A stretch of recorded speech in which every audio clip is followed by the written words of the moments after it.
First of all, I had the great pleasure of working with Deirdre for a year and a half, and uh, we went through a lot together. And it's great fun to be with her and with all of you on this amazing campus. I always enjoy my time here, but I am actually particularly grateful to be with you in the time that we're in today. And what we're going to do today, we're going to talk about science and technology. We're going to talk about the role that it plays in crafting our future. I want to talk with you about the myths and misunderstandings that are the reason that it's being shaken so violently right now in the time that we're in. And then I want to delve into some of the big opportunities that are ahead, because I think we have to really be clear about what is at stake today. And then at the end, I want to touch on what some of our responsibilities are in this particular moment. I need to start by just recognizing a simple fact, which is we're in a time of crisis for our country. And what is going on right now is that the actions of the Trump administration are having immediate and very unfortunate effects on people around the country and around the world. And it takes so many different forms, it's hard to list. I'll just give you a very few examples. Funding cuts mean today that public health workers aren't able to keep preventing opioid deaths. They're not able to keep tracking the avian flu outbreak. We know that victims of wildfires and floods aren't able to get the disaster relief that they so urgently need. This administration has abandoned Ukrainians who are fighting a tyrant, and they have abandoned babies and pregnant women who are fighting AIDS and starvation, and there is so much more. You all know the list. And of course, courts are ruling against them in many instances, but even in those situations, we're in a time in which chaos reigns. And, if you step back from all of those specifics, here's what the most dangerous thing is, the most dangerous part of this whole situation, because this is not about policies, it's not about politics, it's not about personalities. This administration is breaking the law and violating the Constitution at a scale that this country has not seen in a century and a half. And here's what I mean by that. They are firing civil servants at a mass scale, violating laws that are in place specifically to make sure that those individuals serve the law and serve the country, and rather than serving a monarch or a dictator.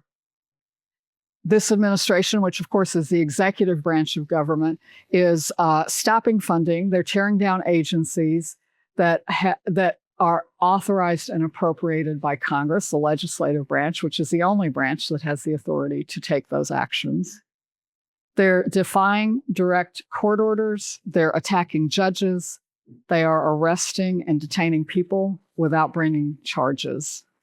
And so even more than the specific harms and the specific actions, it's this broad violation of the rule of law and of the Constitution that's the most dangerous thing that's happening today.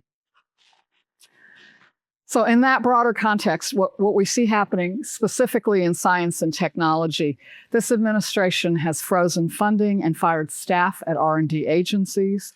They've deleted scientific data that companies and researchers depend on. They've tried to change indirect cost rates at research universities for research funding. They're conducting a witch hunt, looking at websites and projects and scouring for words like Black and pronoun and disability and women. Terrifying words, very scary. They are targeting specific research institutions. So we are in a time of chaos and uncertainty that we have never seen across 80 years of sustained commitment to federal support of R&D. And it's a scale of attack that none of us is prepared for. I think we just have to be clear that that's the moment that we're in. So that's a dark beginning. I want to tell you about my personal reaction to what's going on in this crisis, and that includes some views about the really significant role that public investment in R&D has played in the past, but also can play to build the future that we need to help build the country that we really need to be pursuing. And then I want to close my talk with some thoughts about what all of us can do, what we must do in this moment that we're in. My personal reaction to what's going on today, we're all shaped by the journey that we've had. And for me, it's been 4 decades of working in science and technology from all different perspectives. And what I've gotten to see and be part of, in many instances, were advances that have changed lives for billions of people. And so I know how astonishingly good this country can be at using science and technology to shape the future. And because this national crisis is so deeply affecting our ability to continue to build science and technology, the future is actually what's at stake. And that really, the root of that is the fact that the purpose that science and technology serves in a society, it has this one particular important purpose, and that is to open possibilities so we can achieve our great aspirations.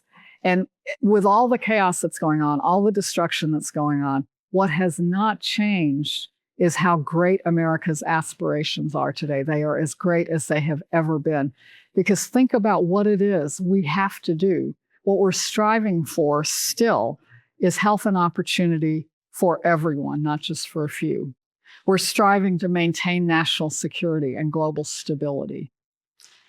We're striving for robust economic growth that creates good-paying jobs all across the country. We're striving to overcome the climate crisis, to use AI and other technologies in ways that reinforce our values rather than eroding them. And we are always striving to expand the horizons and the frontiers of knowledge. These are huge ambitions, but we should always be the most ambitious country in history. That's who America is. And for every one of those aspirations, getting there, achieving those aspirations requires science and technology. That's our role. The foundation of science and technology and innovation of that entire system, that capacity that we have, is federally funded R&D. It's public R&D that the government puts resources into for public purposes. You all know well that that's work that's conducted in universities, in our national labs across the country, in companies of every ilk. And if you look today at the world that we're living in, past federal R&D has shaped the world that we're in. Of course, it took companies and it took policymaking and it took how communities and individuals adopted these technologies. But I think people in this room know that so much of what we experience in our daily lives just would not have been possible without federal R&D. Think about every time you use GPS to figure out where you are anywhere in the world, or think about every time you use the internet to stream a movie, every time you take a digital photo on your phone. Think about the mRNA vaccine that's protecting all of us. And I'll tell you, I think a lot about my friend Mike, who is a cancer survivor because of the therapy that he got. Think about the clean air that we're breathing and the solar panels that you see on rooftops. Think about the understanding that we have of how biodiversity is so fundamental to the thriving of the human race and of this beautiful blue planet that we live on. All of that, and even the degree to which we understand ourselves, none of that would be possible without public R&D.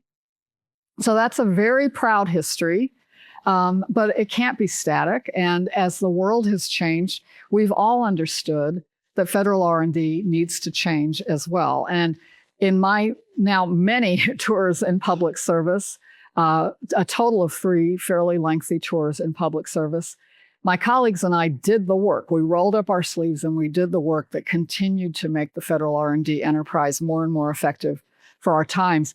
We did it understanding that with all the changes going on in the world and all the change that's needed in R&D, that the thing that had not changed was that federal R&D is indispensable, that we simply can't live without it. But what's happening today is at the core of the chaos and the destruction that's happening today, which is breaking public R&D instead of building it. At the core are some myths and misunderstandings about the science and technology enterprise. So let's talk about that for a couple minutes. One is just this idea that the evidence that our system of science and technology produces, that evidence can be ignored in favor of these long debunked notions about climate or about vaccines or about other areas. These are notions that support certain pocketbooks. They're notions that support certain fears and fantasies, but it just doesn't make sense and it will not work. Another area where we have a tremendous myth and a misunderstanding is that we have to choose between attracting people from around the world to come to the United States or providing STEM opportunities for our kids right here at home. And, I think we all understand, we look at the work that has to get done and we know we need all hands on deck, and that it enriches our country to make sure we do both of those things. Another myth and misunderstanding that you'll hear today is that, well, it doesn't matter if we don't have public R&D, if we don't have federally funded R&D, because industry will take care of it all. Well, I've worked in a number of companies. I've worked with many, many more companies, and I am here to tell you, it is true that industry spending in R&D has grown astonishingly. That's actually great for our country. But what has not changed is the purpose of that industry R&D. It always has been. It still is, appropriately, to make the advances that lead to new products and services that lead to profit and growth. That's what industry is all about. It's what it's tremendously good at. But that also means that we can't kid ourselves that industry is going to make the investments we need in R&D for public purposes. These are the responsibilities that government has for national security, for the environment, for health, and for the role that the government plays in all kinds of other areas, from energy to agriculture to many other fields. So those are public missions for which we need R&D, but we also need to be clear that industry is actually not ever going to make the investments that they themselves need, this foundation that they need for themselves to thrive. And in fact, when you look today at our most innovative industries across our economy, over and over again, you find that, in fact, they came out of federal R&D. They literally started out of federal R&D. Look at aerospace, look at pharmaceuticals, look at semiconductors, communications, computing, and today, AI, renewable energy, and because of the fertile research base that we've nurtured, there's so much more in the pipeline ahead. Those industries started in federal R&D, and today it is federally funded research that they draw on and that they build on for their own product development. It's federally funded research that they rely on to educate the students that they need to keep thriving. So all of these are enduring and essential public missions for R&D. And if you think about what's happening globally, we're in a time in which the People's Republic of China and many other nations are racing to build a future that's built on their values. And that tells me that public R&D here in the United States is more important than ever, because we have to build a future that reflects the long-held American values of freedom and rights for all, of opportunity for all. That's what's at stake here. So for many, many decades, we had a strong bipartisan consensus about federally funded R&D. And let me tell you what's happened in the last 8 years. In the first Trump administration, that administration requested cut after cut to federal R&D budgets every time they sent a budget up to Capitol Hill. But in that time, the bipartisan consensus held, and that administration, at least, accepted congressional authority. And the upshot was that the first Trump administration's proposed cuts were rejected. Then, of course, 4 years ago, President Biden came into office, and he came with a strong personal commitment and conviction about the role of science and technology.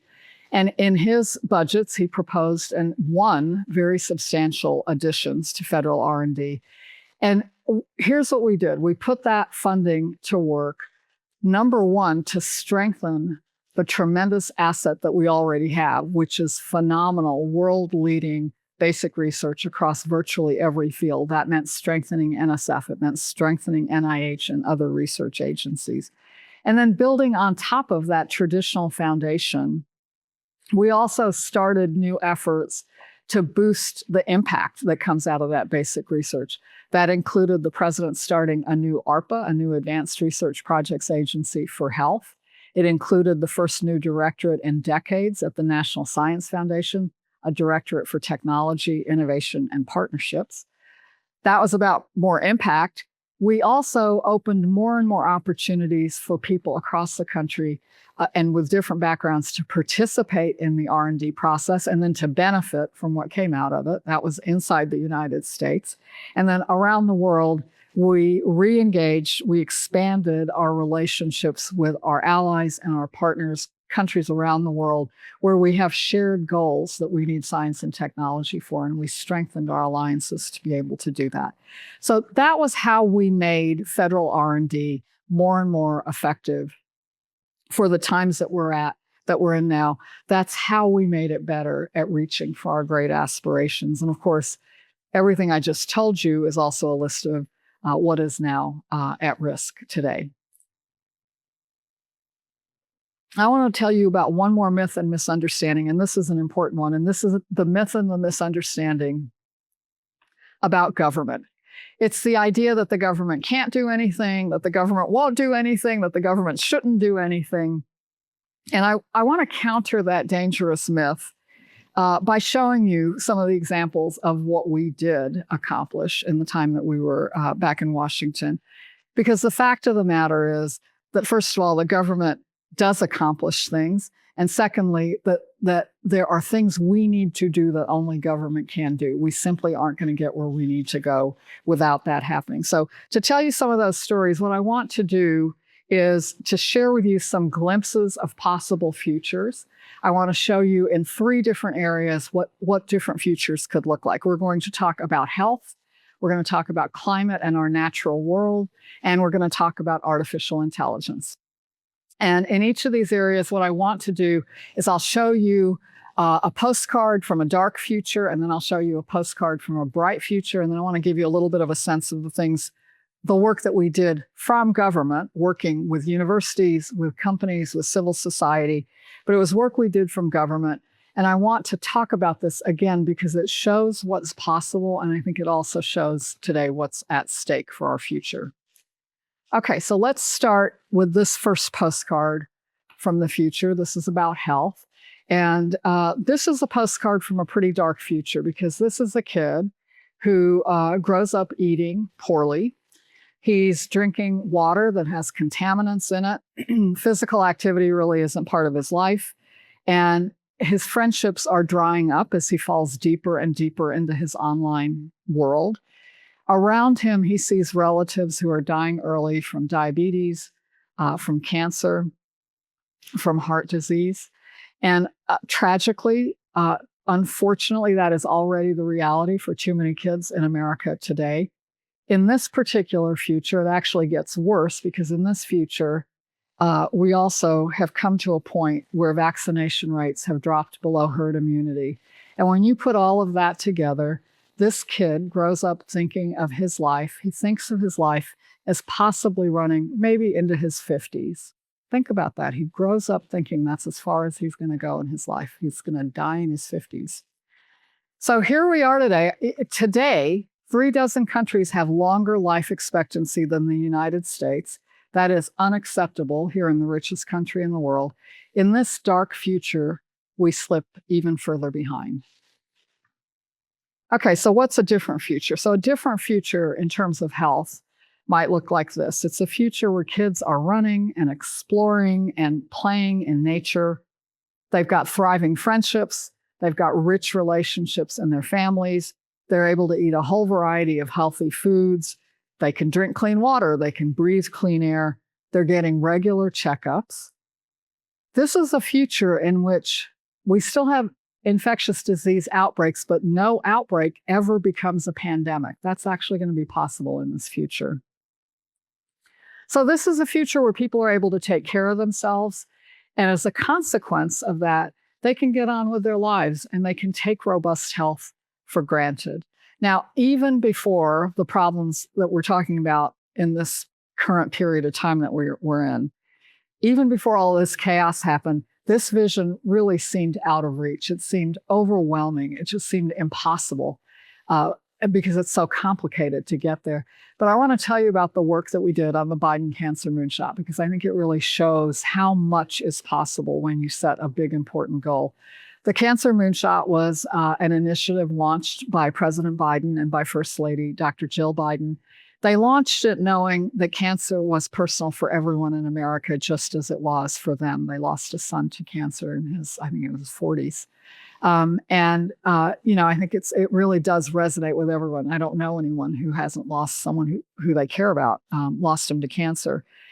What Cancer Moonshot did was set some very aggressive goals, and in implementing it, what we did, those goals drove us to taking a systems approach to getting at those really big objectives in terms of saving lives over the next few decades. And that meant that we had to approach cancer in terms of prevention and early detection and treatment. And over 100 specific actions were taken under the Cancer Moonshot. I'll just share a few highlights to give you a sense of the scale of what was possible.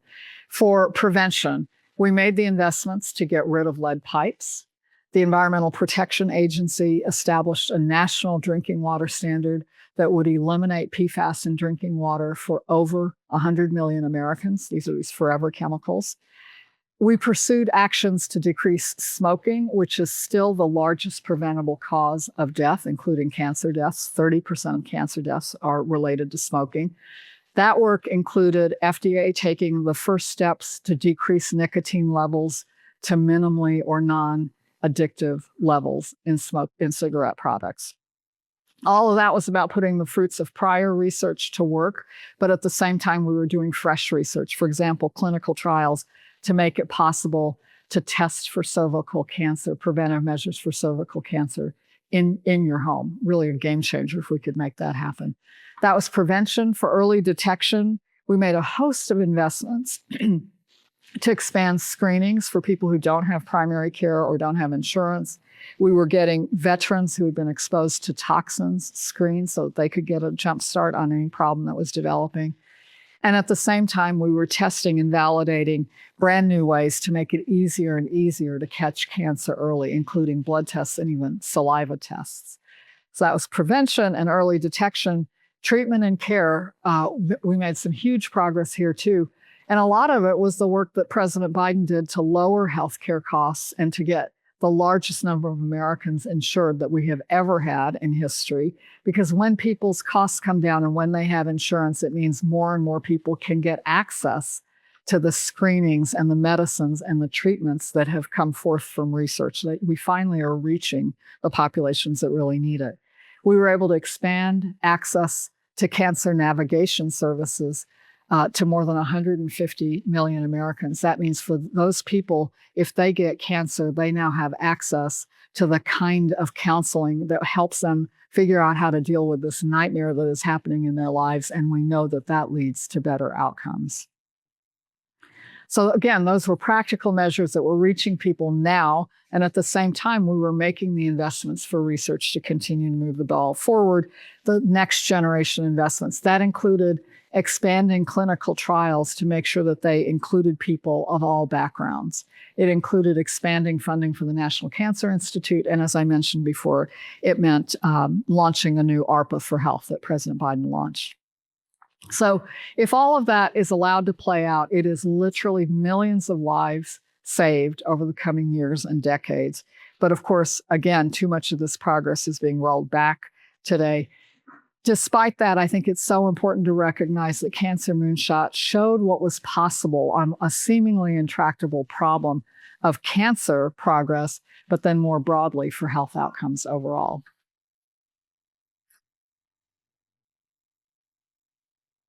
Let's talk about the natural world, this place we call home. Today, we're in a world in which global temperatures average temperatures have risen nearly 1.2 degrees C over pre-industrial levels. And we know what that looks like already. So if you think about climate change and you add to that the poor land management issues that we have, in combination, all of that is exacerbating extreme heat and droughts and wildfires. It's exacerbating storms and flooding. It's speeding up the unraveling of biodiversity. Just think about this. We're already at risk of losing 40% of animals across this country and 34% of plants. That's just a shocking thing to think about. So in one dark future, we go into feedback loops that spiral out of control, and our Earth becomes less and less habitable.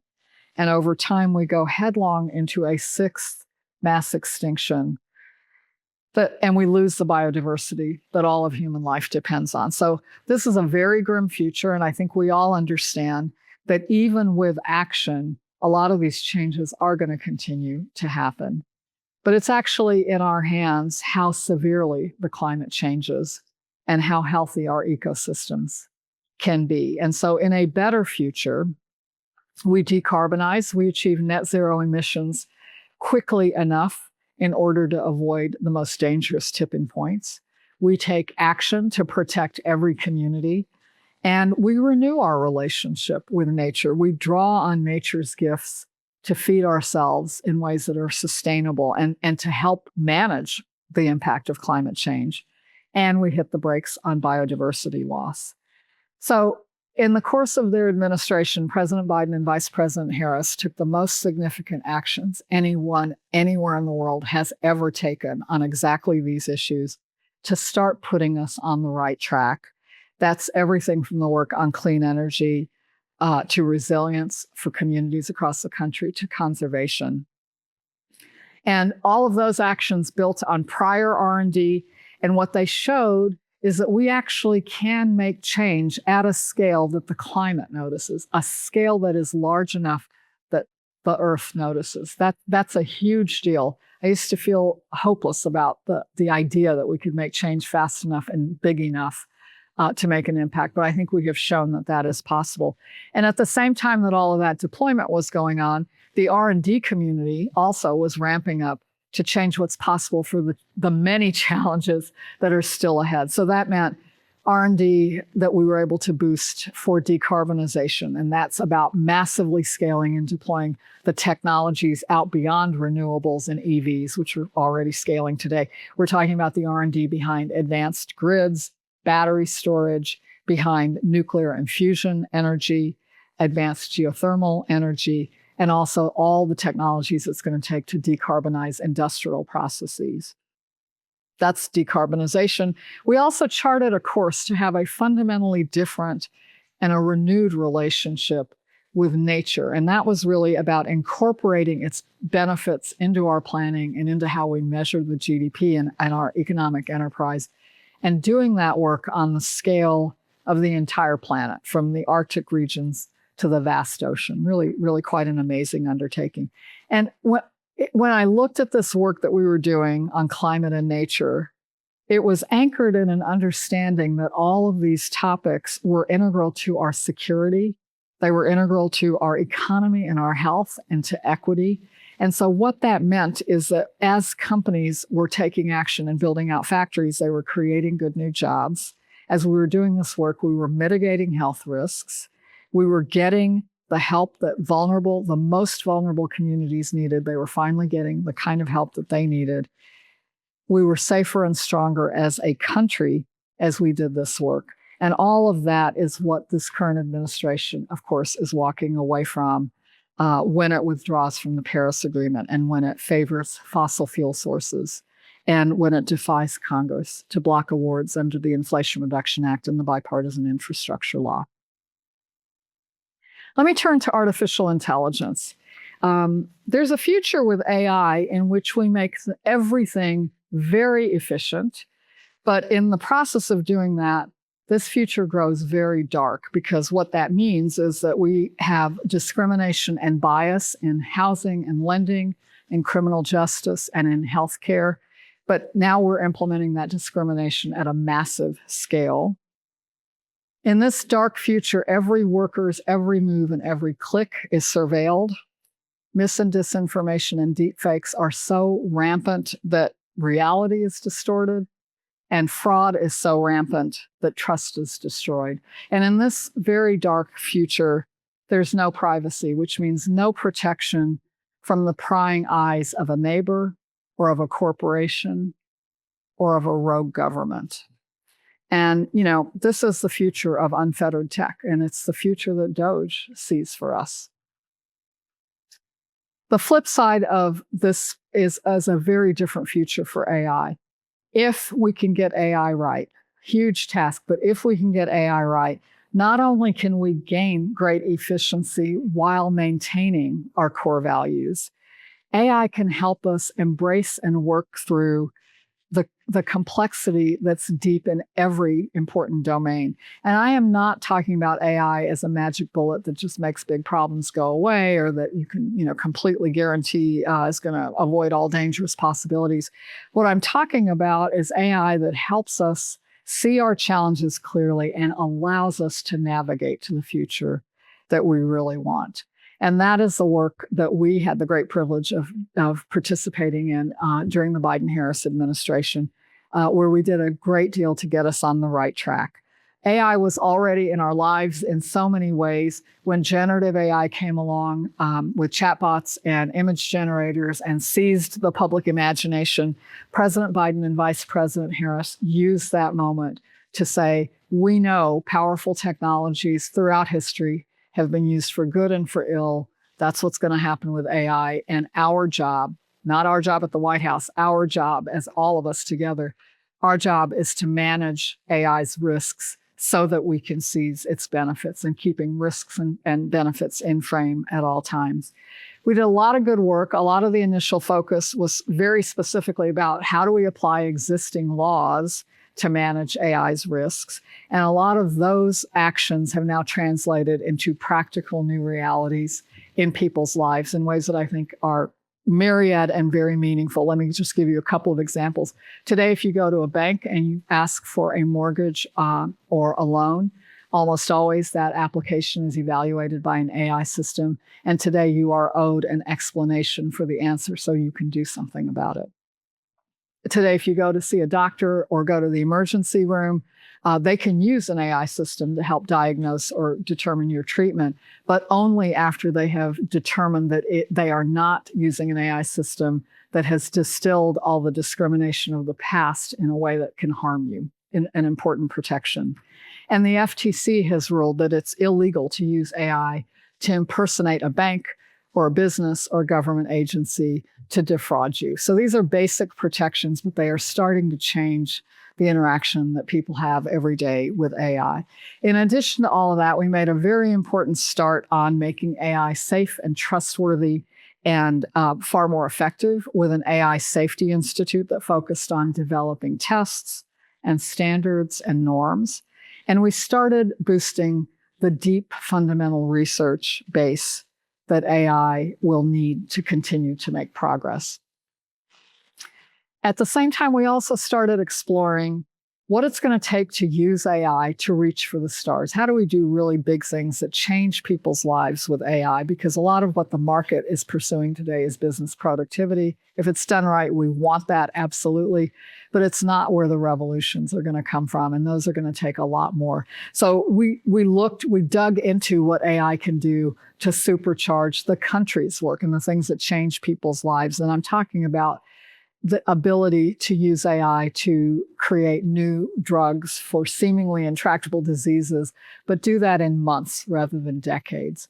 And the dream that we've had for so many years of using EdTech to close educational gaps for our kids, and the ability that AI can provide over time to deliver better weather forecasts to people in a time of climate change. These are dazzling possibilities, but when you dig in and you really look at what it's going to take for each of these, what you find is, once again, as with every big undertaking, it's going to take public and private together because, for example, it takes clinical trials and FDA approvals to turn a new molecule into a new medicine. It takes a federal Department of Education to make sure there are resources to make sure that EdTech tools reach children of every learning ability. And we need NOAA's satellites and ships, we need their sensors and data, and we need their expert staff if we're going to be able to develop AI weather forecasts that really solve problems for people. And of course, all of those are the things that today, again, are at risk. Okay, I've talked about postcards from the future. Normally you talk about the past and then you look to the future. In this talk, I'm talking about the future first, and now I want to finish with a postcard from the past, because this is a postcard that's on the subject of great experiments. So look, every scientist and engineer, the way we do our work is with an experiment. We set a hypothesis and we test it. I don't know about you, mine almost never worked perfectly the first time, but we do not get discouraged. We get back up and we try again, and we keep at it until we can deliver solid facts or practical solutions. That's what our business is all about. When we're doing that work, we're doing it in a country that itself has been conducting a great experiment for 2.5 centuries. And of course, this is the great experiment that's called democracy. So this is an experiment that tests the most inspiring hypothesis of all. It's this notion that we, the people, can create equality and liberty and opportunity beyond the limitations of the past. What a powerful idea. What an incredibly powerful idea. And it's a hypothesis that Americans have proven and expanded on over and over again. That's happened as geopolitics changed, as the conditions of our lives have changed, and as we changed our definition of who's included in the people, in we the people. So for 2.5 centuries, generations of Americans have struggled with and ultimately proven this great hypothesis that we the people actually can form a more perfect union. So today, now we're at a time where how this experiment turns out is going to depend on the 340 million people across our country today. And every one of us, all of them and everyone here, has a responsibility as a citizen, as a member of society. And we should not underestimate the power of our voice, the power of our participation, the power of the ability to build community, to step up and to speak out. In addition to that personal responsibility, those of us who work in science and technology also have some very particular responsibilities in our professional roles. And this is what I want to leave you with today. I want to call you to 2 particular special responsibilities in the days and the years ahead. One is to lay out scientific facts as best we understand them, with clarity, with context, with humility, with error bars, and without bias. Important responsibility. The other one is to keep bravely using science and technology to change what's possible so that we can move beyond today's constraints to a different tomorrow, a better tomorrow. This is how we contribute to the great American experiment. So I want to thank you all for being here with me today. Godspeed in this difficult and important work that lies ahead.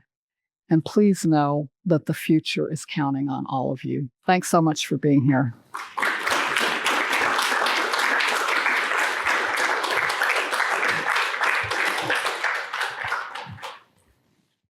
You delivered all that I promised, folks. Was I set up?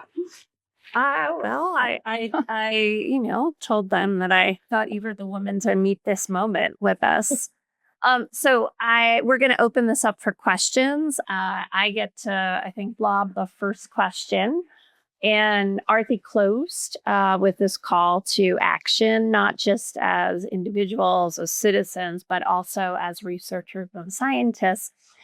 And I wonder if you can give people some examples of what you think. And I know you yourself recently signed a letter that came out from the National Academy of Science. And a group of members of the academies, yeah. Yeah, and I'm wondering if you could talk a little bit about both how you're taking action and what sorts of things you think it's important for people to be doing in this moment, given the importance of science and technology for our future. Yeah. Well, I mean, again, I think science and technology is only one part of this much broader attack that our democratic society is under. And I talk to so many people who are pained but don't know what to do. And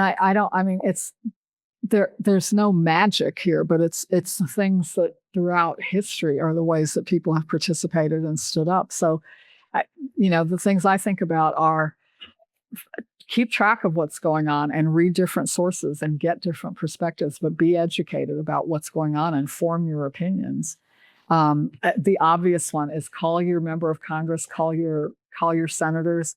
A lot of people say, well, mine are Democrats, so it doesn't matter. Well, it matters. They need to know. When Cory Booker spoke for 25 hours, he was speaking about what he had heard from his constituents and people across the country.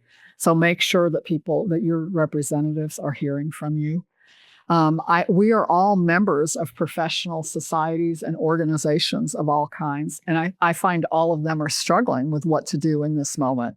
But I think telling them that they need to step up and that they need to represent you and your colleagues who have concerns and perspectives, pushing them, I think, is actually important right now.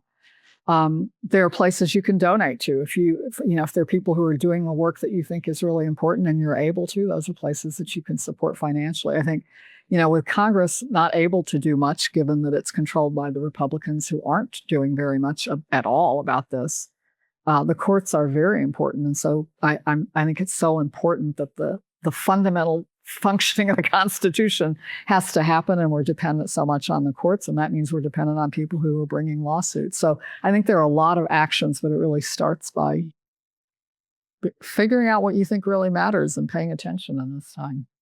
Okay. And what about maintaining hope? I think one of the things that we did here today was give us postcards of a hopeful future. And I think it's always inspiring and useful to have something that we're striving for. But I also know from talking to students and colleagues that there's a lot of gloom in the current environment. And how do you maintain hope? I think that's you can do anything if you have hope, and you can't do anything if you don't have it. So I think it's so central. I'll tell you, Cory Booker gave me a lot of hope, and I listened to what he said. And of course, he drew hope from John Lewis, and he talked about, talking about John Lewis and what he had done, and he and so many other people did to advance civil rights in the 60s and throughout that whole period.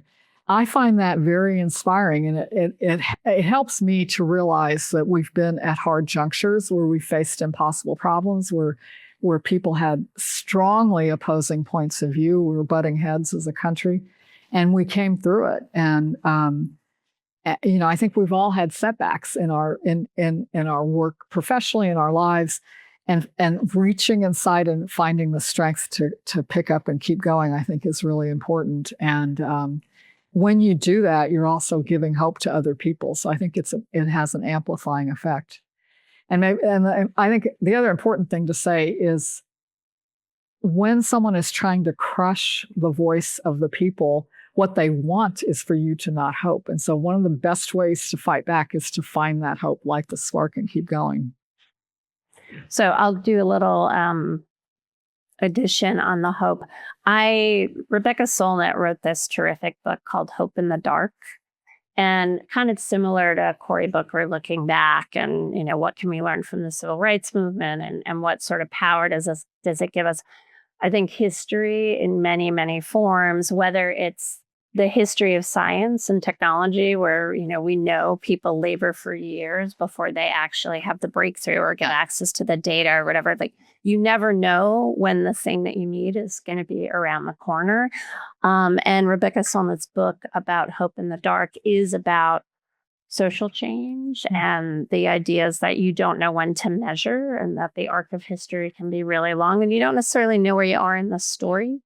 And that sometimes things that seem really dark can actually be the spark from which some bigger fire grows. And I think it's important in this kind of time. So if people are looking for some inspirational reading, that would be a suggestion. So I want to open it up. Dan has a mic in the back, and I hope folks have Serena. Yeah. So something I've been thinking a lot about recently is political action as scientists. So I'm fairly, early career scientist.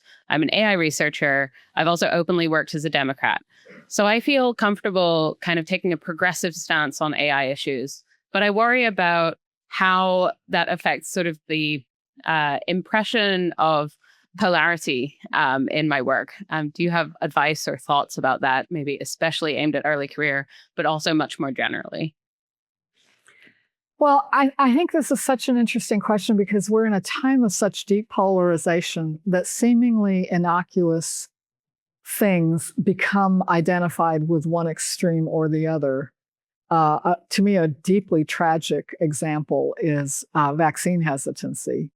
But if you look at the number of people who got the first dose of the COVID vaccine in the two-dose regimen, I think it was something over 95% of eligible Americans got the first dose. That's fantastic. And then the acceptance of vaccines dropped off a cliff, and you could almost see the polarization pulling people apart around yet another issue. And so it is literally a life and death issue. But I think I think you have to still do the work that really matters, and that's in your case, for example, it's about getting AI right so that it works for people and it moves us in a positive direction. And something that I have found helpful is people in communities often use shorthand terminology to talk about something. And I find it helpful to peel back a few layers and talk about why things really matter rather than just using the word. Just the simplest example right now, the word diversity has become this amazing lightning rod. But when I talk to people about the fact that if your mom gets a medication for a terrible disease that she has, it's likely she's getting a medicine that's only been tested on white men. Is that okay that your mom doesn't have a medicine that's been tested on women? That's just nuts, right? So if you can get past the words that are such a lightning rod and get to what we are really talking about, which is really the most fundamental of American values, I think that can be helpful. Footnote, I think this idea that people are preemptively taking down their texts that has any of these triggering words, I'm very concerned about that. I think that's a great, Tim Snyder talks about how to fight autocracy. The number one rule is do not obey in advance. So I am not advocating that. I'm just saying I think we need to be able to talk about it in ways that are clearer and more meaningful to people. I think another example of that in the AI space, just Arati and I spent a fair amount of time on the documents about the government's responsible use of AI, both OMB guidance for federal agencies and then also guidance for the use of AI on national security systems. And one can look at those as documents that center rights and equity, and they do all those things. But they do it because we want the stuff to work for the broad, diverse public, because there is nothing less inefficient than out-of-band processing for a third of the country, right? And so, as Arati said, when you frame it as we actually want to invest in technology that works really seamlessly for as many people as possible and delivers at the points where they exist because we've built out broadband so they have it becomes motherhood and apple pie to some extent. And that is when we think about inclusion and we think about equity, that really is the objective, right? Is the ability to make sure that everybody can reach their potential. And if we can kind of clear away some of the words that sometimes divide people, sometimes you can get a lot of traction on the end goal, right? Because it's kind of hard to argue with that, I think. I have to add a footnote, which is when Deirdre says Arati and I, she means she and her team did that work. And you just got a glimpse of what went on under the hood that was so important in the work that your team did, Deirdre. Oh, thank you. And as you know, nobody does anything at the Lighthouse. It's a gajillion people. Yes, but we need all of them. It's good. Yes. I know there's more questions.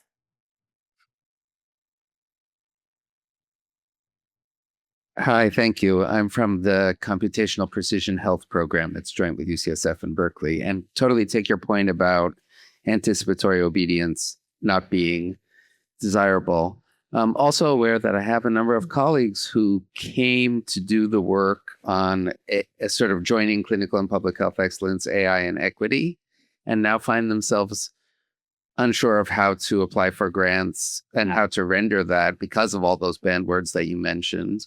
Obviously, substituting words for other words is easily detected by AI or even without AI. And so I see people sort of taking out equity and putting in fairness, or taking out fairness and putting in missing this. But I am curious, what would you advise the junior researcher seeking to fund things that are oriented toward increasing access or the benefits of AI in health for the underserved, like in this moment? Thanks. Yeah, I mean, what Deirdre was talking about is what happens in rational times when we're all in agreement about what it is we're trying to get done. We're not in rational times. And I am heartbroken hearing what you're saying. And I don't feel that I have any good advice, because I think those young researchers, all of us, were caught up in a historic moment that is, I think people haven't gotten their heads around this, but literally we are in a time that for decades and centuries into the future, people are going to look back and say, either America survived this horrible threat to its democracy, or that was the end of it, right? So that's the scale of what is going on. And I see people just trying to survive and continue to do what they know is the important work.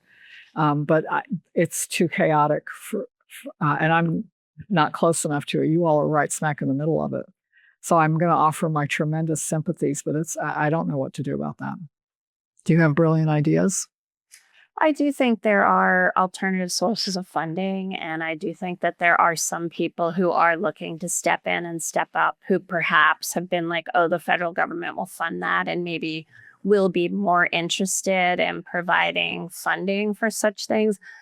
I also think there's always opportunities to fund things through broader centers that are supporting lots of different research that can create some, not cover, but, position things in a slightly different way, which can be useful. But like Arati, said, these are not normal times. And the goal here is about cutting funding generally, not just cutting funding. It's at some level, it's a rhetorical play so that we can cut the funding that we want to cut along with all the other funding. Yeah. So I think there was a question in the back. Thank you. I wanted to ask about your thoughts towards like a pathway back to normalcy. If you lose 95% of an investment, you got to make 2,000% back. If we see R&D deteriorate and we see federal jobs lost day after day, only 70-something days in, how do we return 4 years later to something similar where, the United States is an enterprise, an industrial manufacturer? How do we remain competitive and while also like maintaining research for the future after having to build back that much up? Yeah. Well, we're definitely shooting ourselves in the foot right now. Number one, we have to stop destroying. And that doesn't happen magically in 4 years. It doesn't happen magically in 2 years. It happens because people express their voice. We saw election results yesterday that I think are an indication of deep dissatisfaction with what this administration's doing. You've seen the polling. And that expression of people's views cannot happen fast enough and at a sufficient scale, in my view. I think we just have to get on it. And even before there are midterm elections or the next presidential elections, even this administration is going to have to listen as people express themselves. So I think number one, we've got to stop the destruction. Number two is a really interesting question, which is how do we build back? Because it wasn't, look, we fought for federal capabilities, for example, in R&D. We did not fight for them because they were perfect. We fought for them because they were essential. And so the question of what it needs to look like going forward after we've had this huge setback, but also where do we actually want to aim it, given wherever we end up, I think I find it takes two completely different parts of my brain to think about how to fight, to stand up against what's going on today, and then how to think about how we build going forward. But we need both of those going on. I would just add, another colleague, Denise Ross, who's one of the executive fellows as well. She was the chief data scientist in New Orleans during Katrina. I believe that's correct. She played a large role there. And she talked about the importance of trying to keep things running and working, trying to save things and save people, and trying to build more resilient infrastructures, right? And I think we need to do, and so one is kind of like building the coalitions that can change the course now, right? And I think, for example, I think Arati made a very compelling case, and I've talked about this too. You'll often hear people in the AI space talk about the AI winter. And I'm like, we're about to have an everything winter, right? Like, it's not going to be an AI winter. It's an everything winter. And the impact of that fall off in federal funding is not something that we recover from in 2 years. We've seen some dips like that before, and it has long-term reverberations, not just for the public research ecosystem, but for innovations in the private sector. And while, yes, there's a lot of, key research that's happening in the private sector right now, that research is built off of decades, right? Since the 1950s, the US government has been funding AI research, and our open research ecosystem, not just the money, but the culture and community and infrastructure and publishing that we do here is what makes that happen down in Silicon Valley. And they need to be stepping up, right? We need to figure out how to make sure that it's not just universities talking about the importance of public R&D, but it is states who are depending on the innovations that happen here. It is the private sector, that we all have a stake in this. And so part of the shifting the course. And then it is providing, like, where are the alternative funding streams? How do we help people, such as our colleagues in precision medicine, who need immediately help? And then resilience, right? Which is really thinking about the research ecosystem and its general health more over the long haul. And I think we've seen some really interesting examples if you think about the ways in which data scientists and epidemiologists and others came together during COVID to develop maps, because we weren't getting enough data necessarily in real time from public sources. And then we saw that come into public sources, right? And so thinking about that, the resilience in more of an ecosystem way, I think is really important at this moment.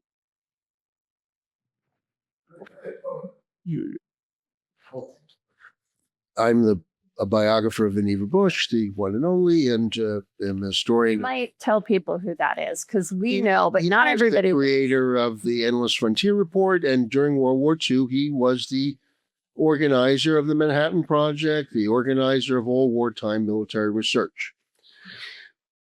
We've been talking a lot about domestic sources of revival and resistance, but actually in U.S. history, a singular of the motivations for developing science and technology have come from external shocks. The first came in 1939 and then in 40, when the Germans nearly overran Britain and they overran France. And there was the discovery by two German scientists of nuclear fission. And Americans began to worry not just about losing industrial supremacy, but becoming a conquered nation. Then in 1957, another shock. Well, so that spawned all kinds of research.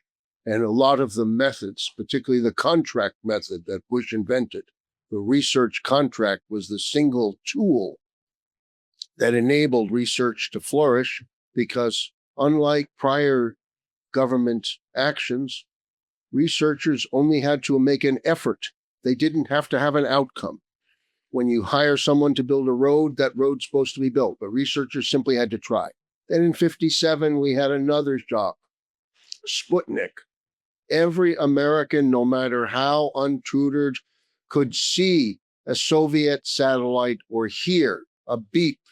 The Soviets put that beep in for a reason, to scare us.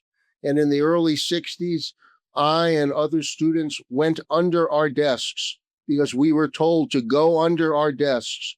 We would be saved, or at least not hurt as much in a nuclear attack. In the Port Huron Statement in 1962, Tom Hayden wrote in his preamble to this Students for Democratic Society, "We can die at any moment from a nuclear war." So I think Americans may well need a shock. And if you think that this is simply a domestic problem, perhaps President Trump thinks he just gets to bully others, but others will bully us. And we will be ready to respond. And maybe that will be a revival path. But we cannot just look at ourselves. Others are watching. And in the past, our science and technology edifice has been built on responses to threats from others or opportunities to match others. And so I think that we may face that again, even though it's a grim thought. So I wonder, that's nothing I've heard from you about. And I wondered, what are the risks and the threats? Well, Greg, your question and comment reminds me, 8 years ago when I wrapped up in the Obama administration, when I was running DARPA, I had the chance to go be a fellow at the Center for Advanced Study in the Behavioral Sciences, CASBAS, up at Stanford. And I went and did anthropology on social scientists for a year. It was awesome because my fellow fellows were all social science academics, and I was not. And what I learned was, I asked them, I was the beginning of the first Trump administration then, and I asked them how America had come through periods of deep polarization in the past, because, this is bad, but it's not the only time we've had deep crises. And what I think I took away from those discussions was the bar here is, how do we turn things around without a war? So that's the bar. We got a lot of work to do. I'm going to let Arati have the last word on that one. Yeah. Hi. Given all these discussions in the state we're in right now with federal funding, I'm wondering how you can help us to make the case for the university. It sort of goes to the Vannevar Bush discussion, but the companies are going to go in and say, well, just let us do it.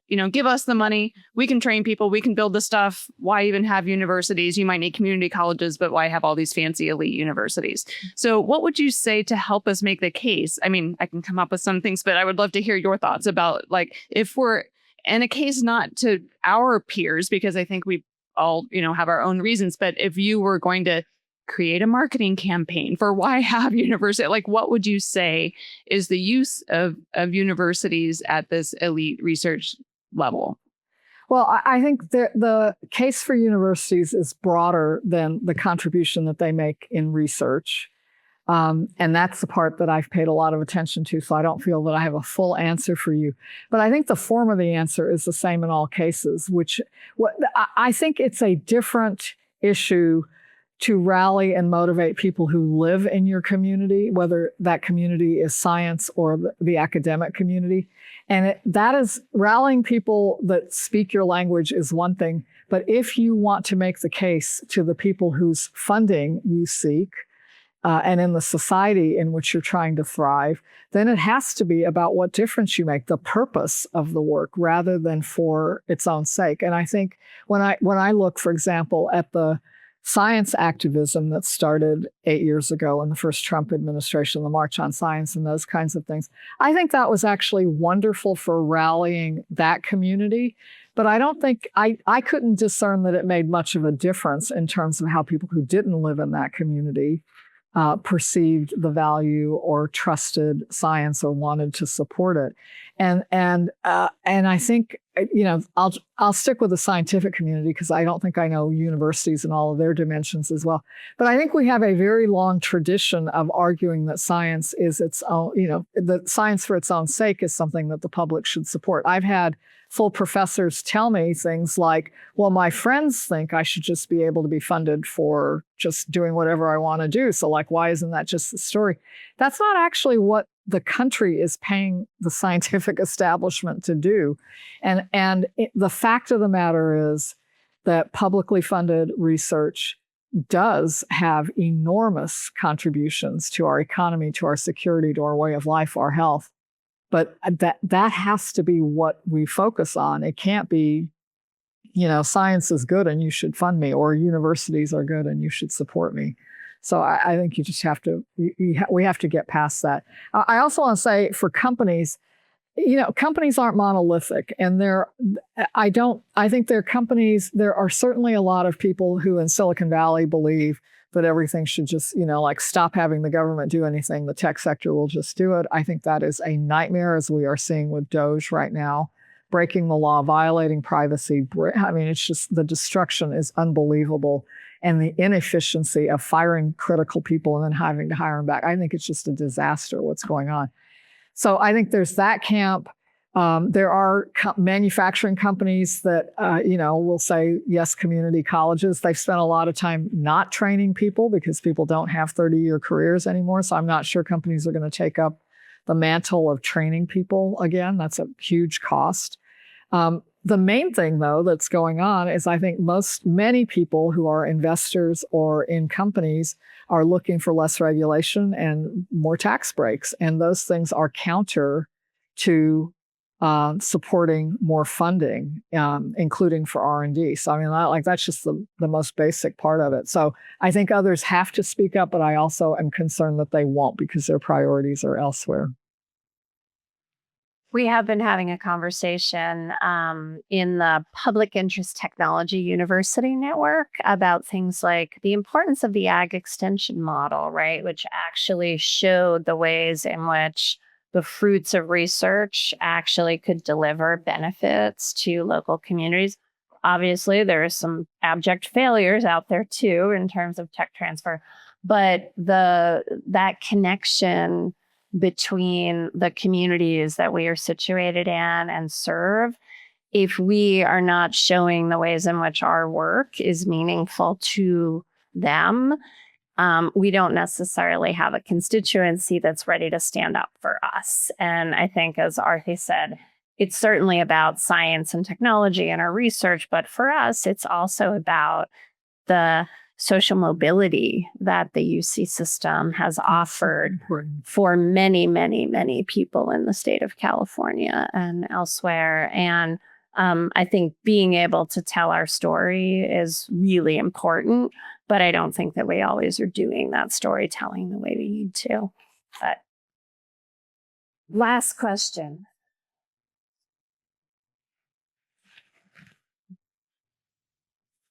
Thank you. As a non-American, frankly, I'm very confused at the political situation. So could you perhaps provide any insight as to, A, what the goals of the Trump administration with this entire spiel are? And why they're doing this? Do you think if they were given free rein, they would really cut all public funding, or what is the point? Well, first of all, you're not the only one who's confused. I can't and won't speak for the Trump administration. You got me. You have words of wisdom? No, I think I'm going to give you the last word.